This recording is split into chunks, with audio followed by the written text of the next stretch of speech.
আমাৰ ইতিমধ্যে ৰাইজৰ দলৰ কৰ্ণধাৰ সমিতিত এটা সিদ্ধান্ত হৈছিল যে আমি জুবিন গাৰ্গৰ ন্যায় বিচৰাৰ লগে লগে আমাৰ দলীয় সংগঠনো আমি শক্তিশালী কৰি যাম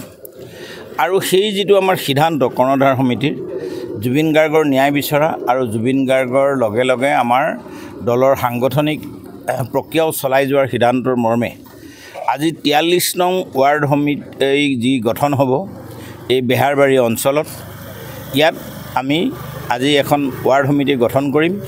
ইয়াৰ স্থানীয় লোকসকলৰ মাজেৰে আৰু এই ৱাৰ্ড সমিতি গঠন কৰাৰ আগতে আমি যে আজি যিখন সভা হ'ব সেই সভাত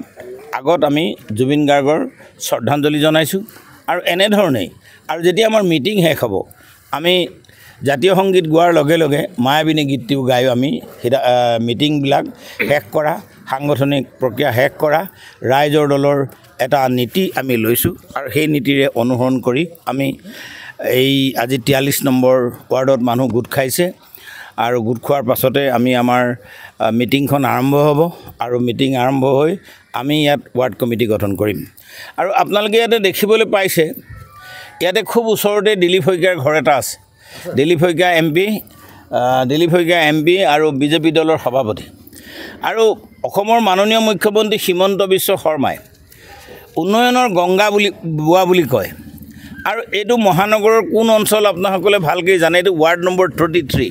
আৰু আপোনালোকক মই ক'ব নালাগে আপোনালোকে ৰাস্তাটো এবাৰ ভিজুৱেল লৈ ল'লেও ভাল আৰু আপোনালোকে দেখিছে ৰাস্তাৰ যি প্ৰক্ৰিয়া এই ধৰণৰ যি ধৰণৰ কাম বিজেপি চৰকাৰে কৰিছে এই বিজেপি চৰকাৰক অসমৰ জনতাক বুজাই আমি অহা নিৰ্বাচনত বিজেপি চৰকাৰক ব্ৰহ্মপুত্ৰত পেলাই দিয়াৰ কাৰণে আমি ব্যৱস্থা কৰিছোঁ যাৰ কাৰণে ৰাইজৰ মাজত আমি সোমাইছোঁ আজি দুদিনমানৰ আগতে আমি 44 নম্বৰ ৱাৰ্ড সমিতি গঠন কৰিছিলোঁ আনন্দনগৰ গুৱাহাটীৰ মাজমজিয়াতে আৰু এই যদিও আজি এইটো ৱাৰ্ড নম্বৰ 43 দেখাত লাগে বৰ ৰিমোট কিন্তু আপোনাৰ জিএমচিৰ এৰিয়া আৰু অৱস্থাৰ দুখ লগা পুত লগা অৱস্থা আপোনালোকে জানে গুৱাহাটীৰ মাজমজিয়াৰ এনেকুৱা ৰাস্তা এইটো ৰেজা আৰু আপোনালোকে দেখিব আমি দেখিছোঁ য'ত একটা নলাৰ দৰে এখন নদীৰ নিচিনা আছে তাতে কোনো সংখ্যালঘু মানুহ নাই তাতে সমস্ত সাৰ্বজনীন মানুহ আছে অৰ্থাৎ বঙালী বুলি কওক বেংগলী বুলি কওক আপোনাৰ অসমীয়া বুলি কওক কোচ ৰাজবংশী বুলি কওক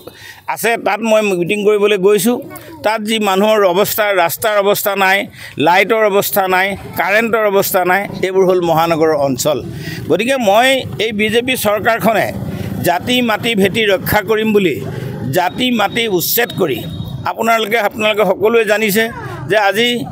অসমৰ মাটি বিজেপি চৰকাৰৰ দিনত আপোনাৰ কোনোবা মেদান্ত হস্পিটেল আপোনাৰ কোনোবা গডৰেজ আম্বানী আদানী আপোনাৰ ৰামদেৱ মাটি দি শেষ হ'ল কিন্তু অসমীয়া মানুহৰ উন্নয়নৰ কাৰণে এই চৰকাৰখনৰ ওচৰত মাটি নাই অসমীয়া মানুহৰ উদ্যোগীকৰণ আগবাঢ়িবৰ কাৰণে কোনো ক্ষিপ্ৰ ব্যৱস্থা নাই এই চৰকাৰখন সম্পূৰ্ণৰূপে খিলঞ্জীয়া বিৰোধী এইখন সম্পূৰ্ণৰূপে অসমীয়া বিৰোধী অসমীয়া জনগোষ্ঠী বিৰোধী আৰু অসমৰ দৰিদ্ৰ ৰাইজ বিৰোধী এইখন চৰকাৰ আজি আপোনাসকলে জানে এটা প্ৰতিবাদ চলি আছে এই প্ৰতিবাদ কি চলি আছে আমাৰ এজন মন্ত্ৰী হিমন্ত বিশ্ব শৰ্মাৰ কেবিনেটৰ অতি শক্তিশালী মন্ত্ৰী অশোক সিংঘল ডাঙৰীয়াই আজি দুদিনমানৰ আগতে ৰাইজে উঠোৱা অভিযোগ আৰু আমাৰ ৰাইজৰ দলৰ সভাপতি অখিল গগৈয়ে মাটি দখল কৰা জুবিন গাৰ্গৰ সমাধিৰ ওচৰত দখল কৰা যি অভিযোগ আনিছিল যে নন কেডেষ্ট্ৰিয়েল মাটি দখল কৰিছিল আৰু মন্ত্ৰী হ'ল বুলিয়ে জোৰেৰে ক'লে গাৰ্বলৰে ক'লে উচ্চস্বৰে ক'লে মিছা কথাও সঁচা হৈ নাযায় আৰু আজি অসমৰ বিধানসভাৰ বিৰোধী দলৰ দলপতিয়ে যি প্ৰত্যাহ্বান গ্ৰহণ কৰিছিলে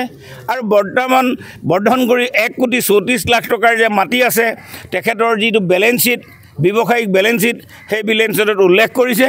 এতিয়া আমি আশা কৰিছোঁ জুবিন গাৰ্গৰ সমাধিস্থলী স্বেচ্ছাই এৰি দিব আৰু তেওঁ প্ৰমাণ কৰিব পাৰিলে মাটি এৰি দিয়াই নহয় তেওঁ ৰাজনীতিও এৰি দিব আৰু সন্যাস ল'ব হিমালয়লৈ গুচি যাব সেইকাৰণে আমি আজি এই মুখ্যমন্ত্ৰী হিমন্ত বিশ্ব শৰ্মাৰ চৰকাৰৰ এই বিৰোধী নীতি বা এই মন্ত্ৰীক আমি হিমালয়লৈ যাবলৈ দাবী জনাইছোঁ লগতে আৰু এটা কথা 9-10 তাৰিখে আকৌ উচ্ছেদ হ'ব বুলি বিৰাট বীৰদৰ্পে মুখ্যমন্ত্ৰী ডাঙৰীয়াই কৈছে মুখ্যমন্ত্ৰী ডাঙৰীয়াই জুবিন গাৰ্গৰ মৃত্যুৰ পিছত অসমৰ জনসাধাৰণে ন্যায় বিচাৰি যি অভিলেখ স্থাপন কৰিছে সেই স্থাপনৰ কাৰণে বিভিন্ন ৰকমে জুবিন গাৰ্গৰ ঢৌ